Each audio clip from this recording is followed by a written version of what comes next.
Back again for the finale, maybe. So this third lecture is going to talk about leadership. And here you want to talk about the leadership, what kind of leadership happened in your group. That's how this part applies to your final group project. So, what is effective team leadership? And we'll also talk a little bit about, well, you can't be a leader really unless you have a team. So we'll talk about how this applies again to your group project and then also how it plays out in real life. So what is effective team leadership, as we just said before? And I love this. I think this is such an important point that your book makes. Leadership is not the same as management. That's kind of, isn't that kind of cool? Why? I mean, because true, as a manager, you are managing people, you are managing a team, and there are definitely aspects of leadership in management, but it's not the same. And I think this is a really interesting, crucial point. So, management, when you're the manager, you're basically focusing on that task aspect of the job. You're fulfilling your contract. Hey, you're the product manager of whatever this division is, or you're now the coordinator of the theater discipline. So yeah, under contract, you're getting paid. You have a job description that you're supposed to do, and that's the task part of the job. But leadership's different. Leadership is the heart. How do you get those team members, the people that you're managing, on your side? How do you get them excited about the things that you have to do? How do you inspire them? How do you lead them? How do you create that magic on stage? That's the director. Okay, that's the director. How does that director bring all those different personalities together? Okay, and doesn't just put on the play so that the play basically functions, but creates this sort of magical, wonderful moment, this magical, wonderful work of art, living art on stage for an audience that creates a beautiful vision and leaves that audience with something that they take with them and they remember. That's something that's not just some play we went and watched and the director threw together, but no, that director inspired. That director didn't just fulfill the directorial obligations, but was a leader, inspired that cast, brought them together, made that beautiful moment.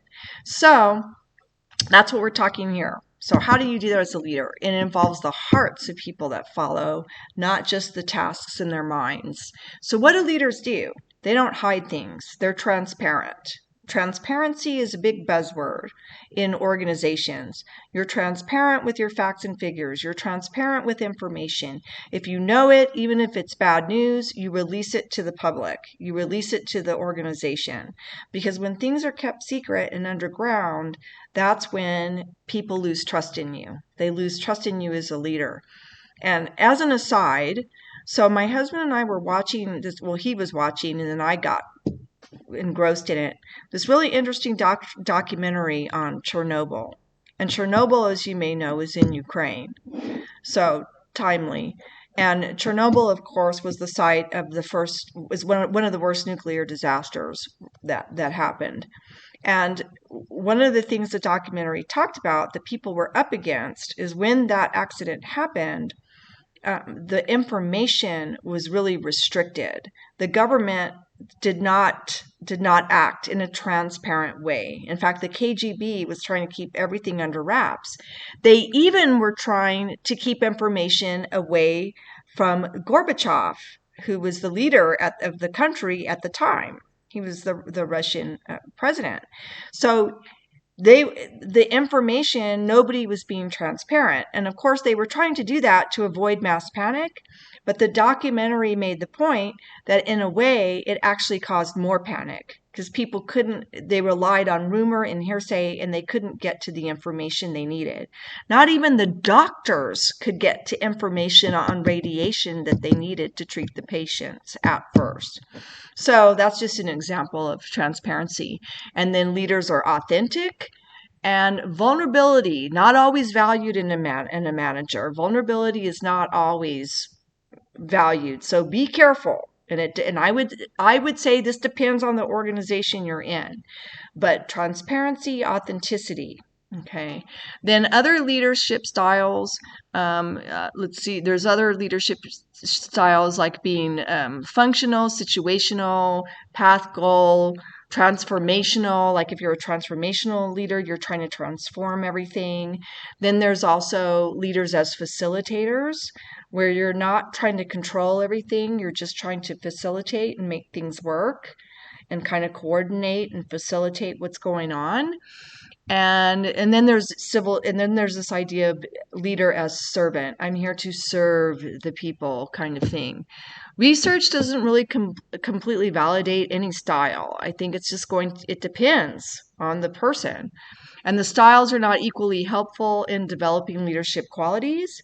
Again, it depends. Just like your communication styles, just like one leadership style might work in one situation, it may work against you in another. So flexibility, right? And there's different theories of leadership. The good news, well, there's really not good news. The question becomes, are great leaders born, or can you develop these abilities? So are you born? Are there born leaders? Or can you develop these skills? And I really think the answer is both. I mean, I think there are certain people that just, for whatever reason, they have certain communication skills, they have a certain personality, a certain outlook, and perhaps they're in the right place at the right time, where they gel, where whatever skills they're exhibiting gel with the people who are there, who are following, where they can create that kind of charisma. But you also you can also develop these skills. You learn how to be a good leader too. You can develop leadership skills. You can certainly,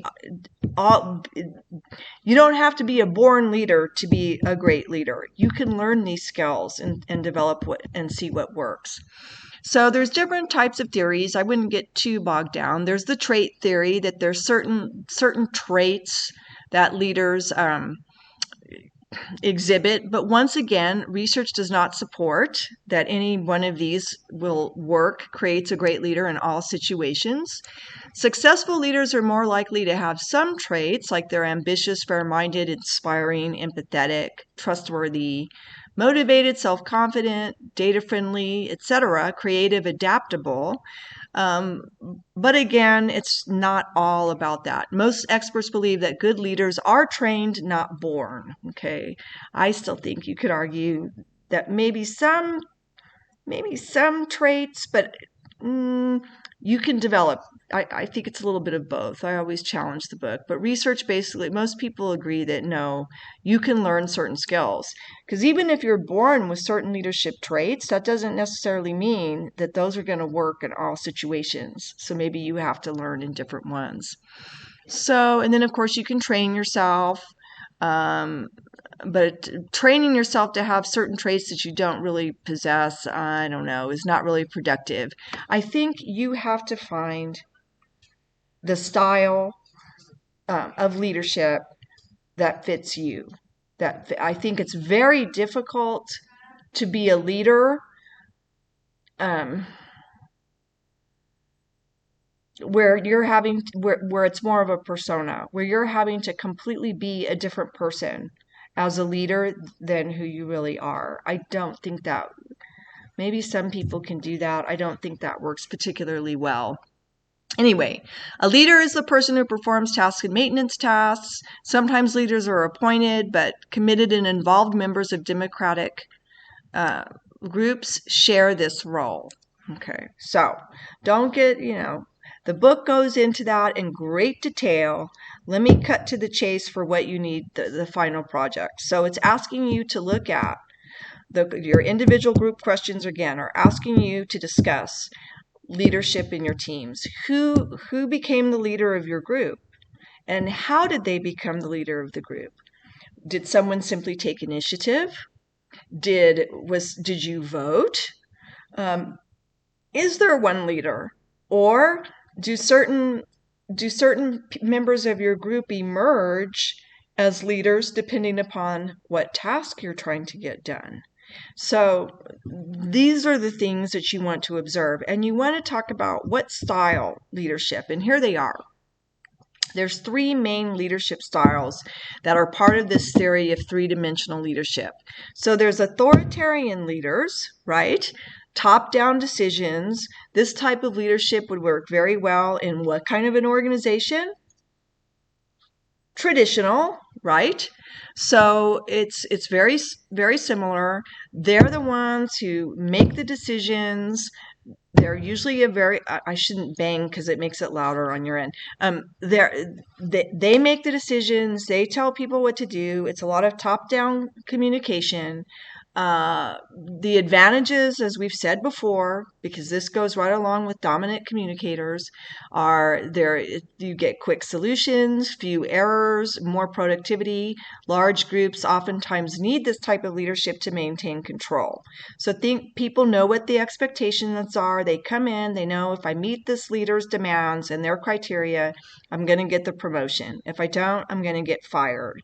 So this leader comes in, makes the decisions, tells people what to do, maintains control, and here we go. Okay. I mean, there's a reason why, because all of this, we're talking about businesses, organizations, even classrooms, even your instructors have different styles of leadership. But this is a microcosm for countries. I mean, you can see why sometimes some countries, why we get authoritarian leadership, especially in times of chaos and change, and there's so much going on and a lot of uncertainty. People gravitate towards authoritarian leadership because it's comforting. Someone's going to take control. Someone's going to tell us what to do. Someone's going to reestablish, what's normal. They stabilize. So arguably, no matter how one of the arguments is, after the Soviet Union fell, Russia was very chaotic. There was a lot of corruption. You got mob bosses taking over. All kinds of things happened. Very, very unstable. Putin, ex-KGB, comes in, stabilizes it. Okay, so there's that. So was there someone in your group that didn't necessarily come in as a dictator, but came in and basically kind of took control and said, here's what we're going to do. Boom, boom, boom, boom. Or did that happen just for certain aspects of the project? The next type of leadership, of course, is democratic leaders. Democratic leaders make joint decisions, right? With their followers, you come together and everyone's participating in the decision making. You jointly determine a course of action, and there's two-way communication. Again, it's not just coming from the top down, you're also getting feedback from the bottom up, right? So this is all should be familiar. Democratic style is similar to the human resources organization.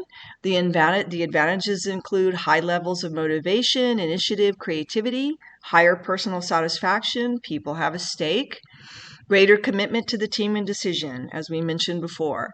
Disads, it takes more time. Democracy's messy. Getting everybody's opinion, doing a lot of collaboration, trying to get people to come to consensus takes a lot of time.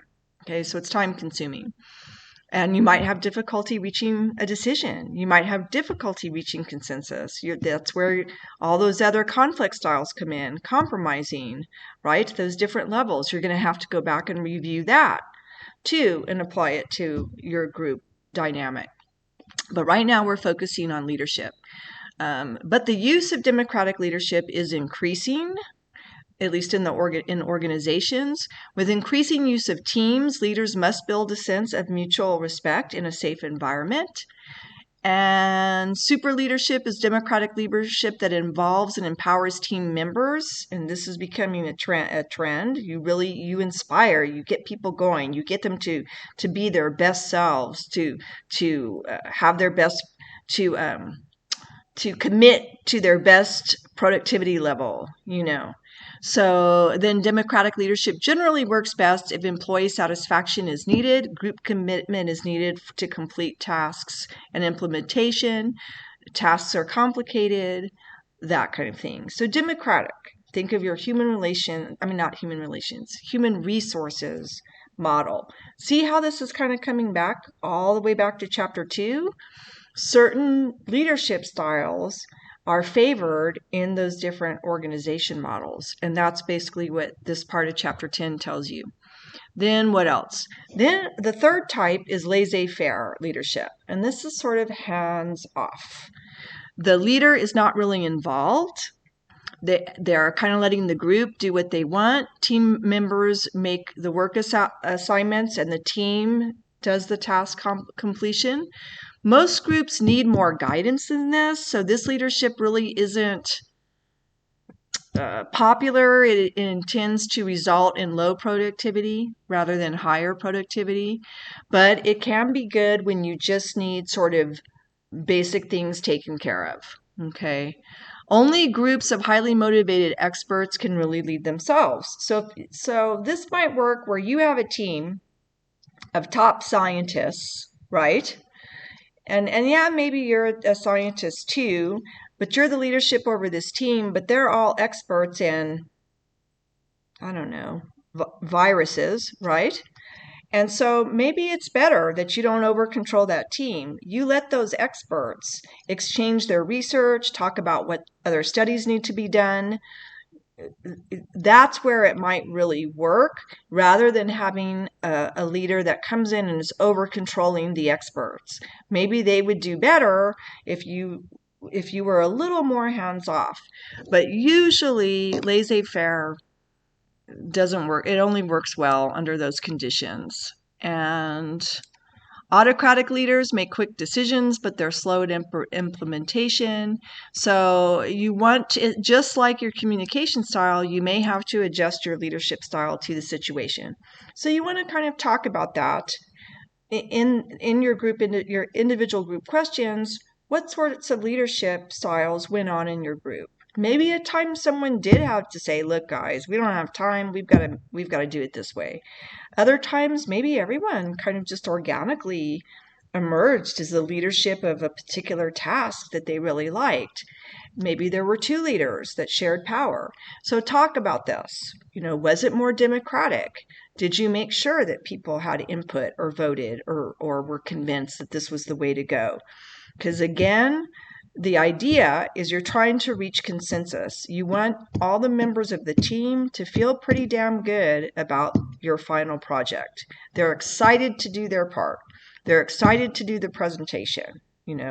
They feel like the team has produced a presentation, or in this case, a product, a presentation. In this case, I'm sorry, I'm repeating myself. I'm tired, to be honest. Anyway, that the team feels really good that you have produced a presentation that they're enthusiastic and happy about. That you're excited to do this, as excited as you can be during final exams, right? So that's really all you have to concentrate on. The chapter goes into other different types of leadership. That's good. Good leaders are and again, these apply right back to the organizational models. Situational leadership means that you adjust your style according to the situation. That means the leader is flexible and can change styles. Transformational leadership, you have charismatic leaders who can articulate a vision. They have strategy and plans. They can mobilize commitment. So there's all these different theories. So that's what you want to kind of mainly look for is those three different styles in your group. But you might want to apply this too when you talk about what model or models you chose for your imaginary organization. you want to fit those communication styles and those leadership styles into those models. Like you wouldn't say, oh, we have a traditional, our organization follows a traditional model. Therefore, our communication directions are mainly horizontal, and we have a lot of team decision making. That doesn't fit with the traditional model. Are you with me? So you want to make sure that that you sort of match those styles according to the culture of your organization. One other thing I want to talk, I'll wrap this up. Pay attention. This is so funny. So at one of the colleges I worked at, the first dean was kind of more of a laissez-faire type dean, which was good and bad. Because after all, the faculty are technically the experts in their field. The dean is overseeing this particular division that involves these faculty members, but he doesn't have a degree in all those different disciplines that are under the umbrella that he's in charge of. So arguably, he's trying to let the faculty be the experts.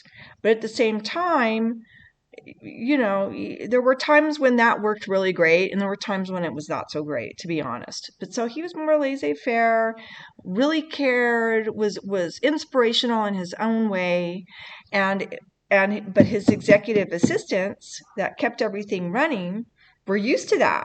We're used to that kind of hands-off approach. They knew what they were supposed to be doing. He let them do their thing, and then he made sure all these other things got done, and etc.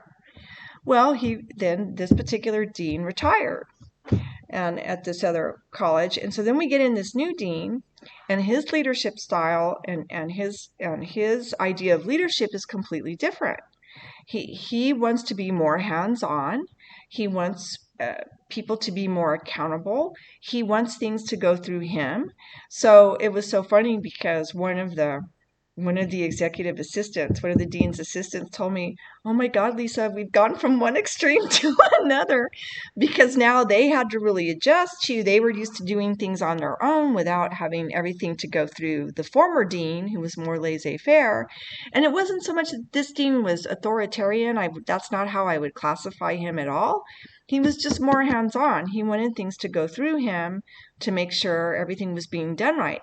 So they had to adjust from being sort of left alone to, oh no, he wants us to run this by him first. We need to take this to him first.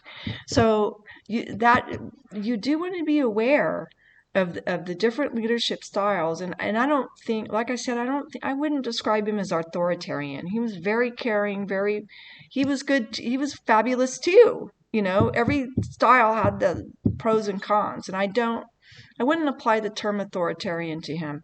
But anyway, but he was different. He was definitely not laissez-faire. I don't know that he was democratic. But it was just different. He was more hands-on. He wanted things to go through him. So you want to be aware of that, and you want to sort of, if you find yourself in that situation with a boss, you sort of want to be able to adjust to that. And also, if you're coming in as a new leader, it would be good to know kind of what the old leader style was, so that you can differentiate your style and let the employees know, I know you were probably used to it doing this, but I want it this way because I want to make sure that the company's making as much money as it can, or whatever. So I just thought I would throw that out there. I hope these lectures help you with the observation of your groups. I hope they will help you answer your individual questions, and I will sign off now. Let me know if you have any questions about this. So, small group, task maintenance, and then this was the leadership one.